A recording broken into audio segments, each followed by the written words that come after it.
Alléluia. Il est important pour chacun de nous d'entendre la voix de l'Éternel.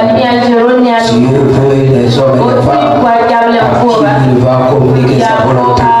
Et nous avons vu que la voix de l'Éternel est une voix puissante. La voix de l'Éternel est une voix gracieuse. La voix de l'Éternel c'est une voix vivifiante. Dans la voix de Dieu, dans la parole du Seigneur, la vie de Dieu se trouve. Il envoya sa parole. Et sa parole est guérie. Elle te livra des forces. Alléluia. Il est important pour toi d'entendre Dieu. Que Dieu désire. C'est le souhait de Dieu de parler en tout temps.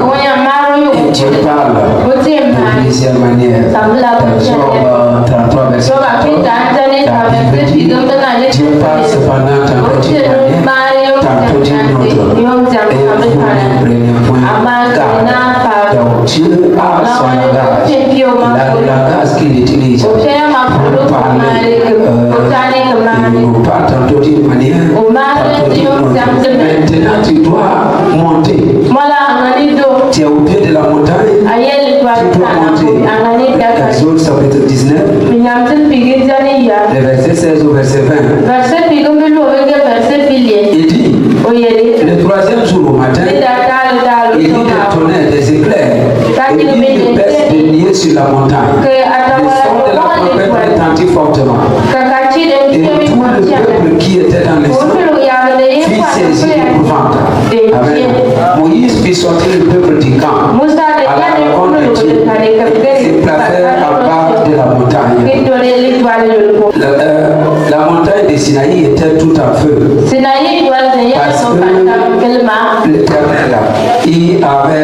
Parce que l'Éternel y était descendu au milieu du feu. C'était levé comme la fumée d'une fournaise. Et toute la montagne tremblait avec violence. C'est le langage de Dieu. Dieu est lumière. Quand il vient, quelque chose se produit. Le son de la trompette retentit de fortement. Moïse parlait. Et Dieu répondit à haute voix. Donc Dieu répond. Ainsi, l'Éternel descendit sur la montagne de Sinaï. Sur le sommet de la montagne. Dieu siège au sommet. Dieu a proposé montant à la rencontre de l'Éternel. Au sommet de la montagne. Alléluia. Dieu descendit sur le sommet de la montagne. L'Éternel appela Moïse sur le sommet de la montagne. Et Moïse monta. Moïse parlait à Dieu. Et Dieu lui répondait à haute voix. Mais en réalité, ce n'était que le début. Sur le sommet de la montagne. C'est au sommet de la montagne que tu vas maintenant expérimenter. Tu seras transformé, métamorphosé. Amen. Pour entendre la voix de Dieu, tu dois apprendre à être patient. Il dit le 7e jour, l'Éternel appela Moïse du milieu de la nuit. L'aspect de la gloire de l'Éternel était comme du feu dévorant sur le sommet de la montagne aux yeux des enfants d'Israël. Moïse monta au milieu de la nuit et il monta sur la montagne. La Bible dit quoi? Ta parole est une lampe à mes pieds et une lumière sur mes sentiers. Si tu montes sans la parole, ce n'est pas sûr que tu n'apporteras Dieu. Et dit Moïse monta quoi? De la nuée. Qui était la lumière. Qui était la lumière. Et la lumière c'est sa parole. Si tu montes sans la parole, tu peux aller rappeler l'autre là. Monte au milieu de la lumière. Assis-toi que tout papier tu fais est basé sur les écritures et non sur les impressions. Donc c'est pas de ça qu'il s'agit. Moïse monta au milieu de la nuée. Amen. Et il monta sur la montagne. Moïse demeura sur la montagne 40 jours et 40 nuits. Et c'est au 40e qu'il a parlé. Quand tu veux expérimenter Dieu, tu dois apprendre à être patient. Et si nous voulons transformer, métamorphoser par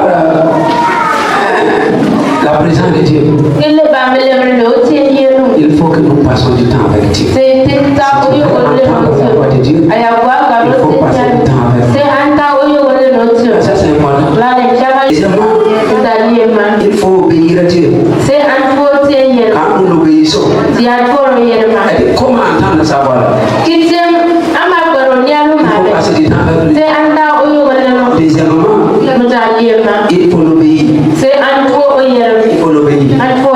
Vous savez, quand Adam était dans les jardins, il passait du temps avec Dieu. Il connaissait la voix de Dieu. Mais quand la désobéissance est venue, quand Dieu l'a appelé, il a fui. Il a fui. Être dans la présence de Dieu, sans l'obéissance, va te faire fuir la voix de Dieu. Il faut obéir. Alléluia. Amen. Là, ça va te permettre d'entendre Dieu. Alléluia. Amen. Seigneur, par ton serviteur, écoute. Alléluia. Amen. Troisième chose, c'est la soumission au Saint-Esprit. Cela te permettra d'expérimenter ta destinée. Ce que Dieu a d'avance préparé pour toi. Là, de verset 9. C'est le verset 10, même que tu comprends. Mais comme il est écrit, ce sont des choses que l'œil n'a point vues, que l'oreille n'a point entendues, ne sont pas montées dans le cœur de l'homme. Ce sont ces choses que Dieu a préparées d'avance pour ceux qui l'aiment. Amen. Verset 10. Lisez ça vous-même. Je dis quoi? Dieu nous les a révélés par l'Esprit. Dieu nous les a révélés par l'Esprit. C'est ça? Dieu nous les a révélés par l'Esprit. La soumission au Saint-Esprit va te permettre de vivre pour le de Dieu. Rester dans sa présence, cela va te permettre de connaître sa voix. Toutes les voix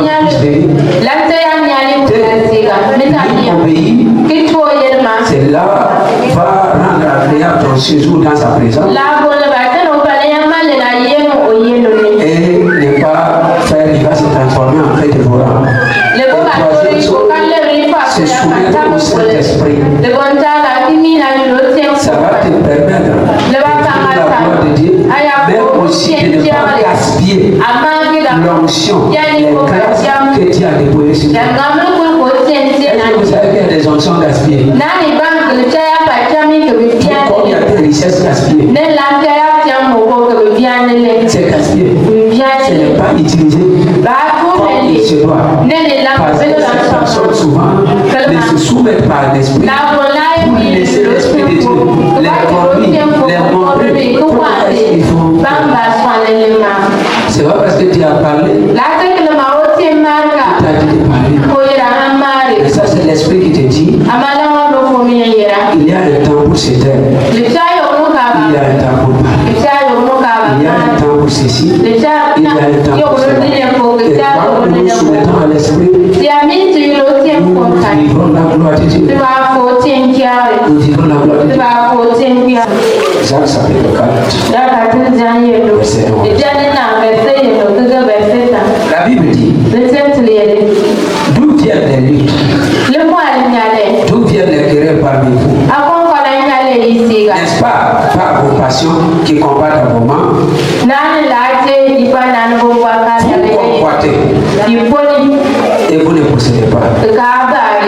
Vous êtes des meurtriers et enviés et vous ne pouvez pas obtenir. Vous avez des querelles et des luttes et vous ne possédez pas parce que vous ne demandez pas. Vous demandez et vous ne recevez pas parce que vous demandez mal. Dans le but de satisfaire vos passions. Vous demandez, vous convoitez, vous avez vous cherchez, vous voulez posséder, vous cherchez, vous n'avez pas, parce que vous ne demandez pas. Et aussi vous demandez, mais Dieu ne vous donne. Vous demandez aussi, mais Dieu ne vous donne pas, parce que vous demandez pour vous-même. Et Dieu ne répond pas comme ça. C'est que je vais dire, c'est quand nous parlons de monter à la montagne, tu peux monter avec un agenda divin.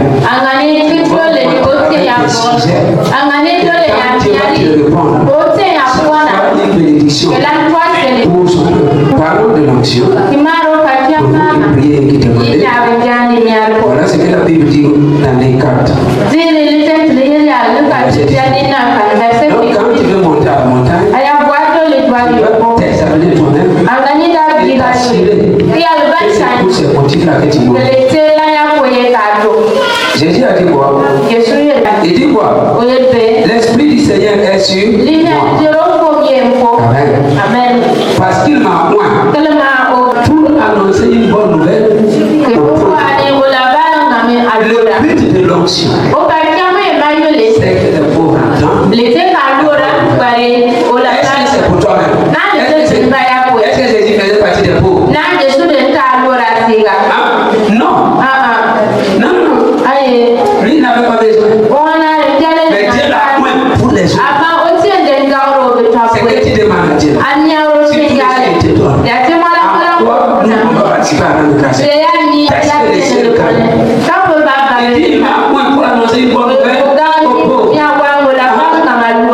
Il m'a envoyé pour guérir ceux qui ont le cœur brisé. Il m'a envoyé pour guérir ceux qui ont le cœur brisé. Est-ce que le cœur de Jésus était brisé? Non. On parle le fait maintenant qu'il voit la situation où l'humanité est. Donc il a envoyé Dieu. Donc Dieu veut que ce soit le cœur brisé soit guéri. C'est ça, non? Et donc le ciel a son intérêt.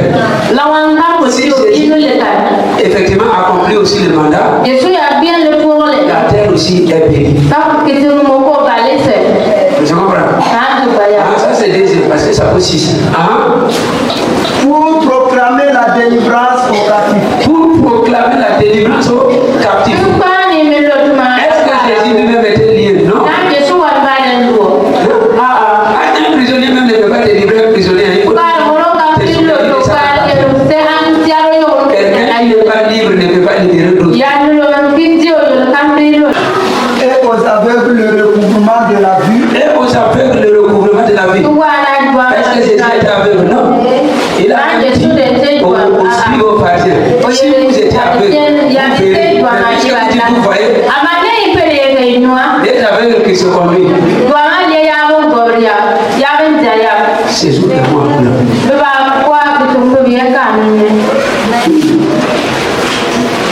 Déjà. Pour renvoyer libre les opprimés. Donc ça c'est cinquième. Pour renvoyer libre les opprimés. Tout ça c'est pourquoi Jésus dit à moi Jésus. Publier une année de grâce du Seigneur. Est-ce que parmi ces motifs-là, il y a pour voyager dedans? Mais il y a des gens quand ils montent, c'est eux. Et puis même dans leur prière, ils disent, Seigneur, qu'il n'y a pas quelqu'un comme moi. D'abord tu pries pour toi seul. Maintenant tu tentes, maintenant aussi. Quand tu dis qu'il n'y a pas quelqu'un comme toi ici, est-ce que sorcellerie te passe? Dieu, il faut monter avec un sujet.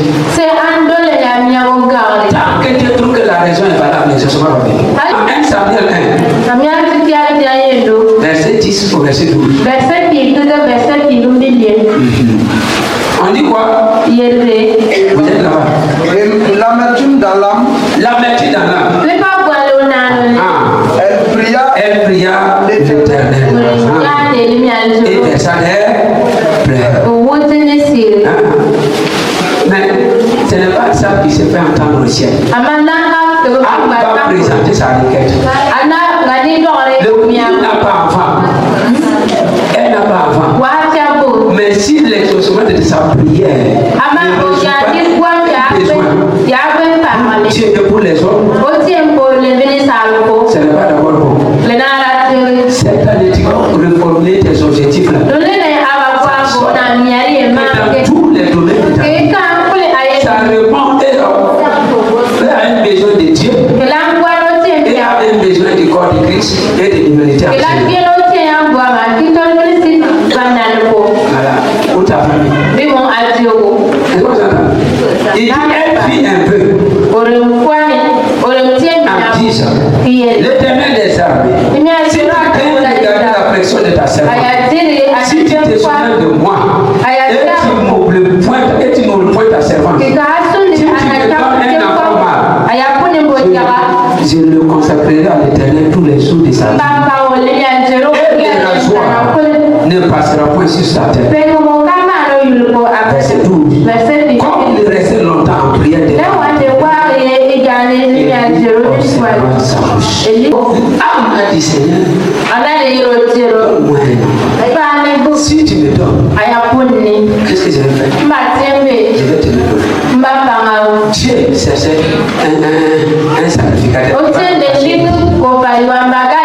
Israël avait besoin de quelqu'un. Donc il faut envoyer une raison valable.